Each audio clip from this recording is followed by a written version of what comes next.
আজকে না আমি এই বইটা দেখতে দেখতে তিনটে প্রশ্ন পেলাম। তো তোমরা আমাকে বলবে অ্যান্সার কি হবে।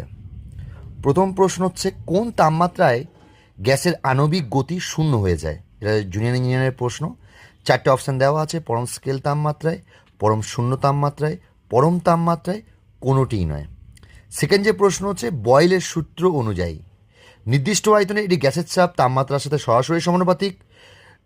স্থির তাপমাত্রায় আদর্শ গ্যাসের প্রদত্ত ভরের চাপ এবং আয়তনের গুণফল ধ্রুবক। আচ্ছা বেশ, মানে পি ভি ইজিকাল ধ্রুবক। আর একটা হচ্ছে, স্থির চাপে কোনো গ্যাসের আয়তন তাপমাত্রার সমানুপাতিক। আর অপশন ডিটা হচ্ছে, স্থির তাপমাত্রায় গ্যাসের চাপ আয়তনের সমানুপাতিক।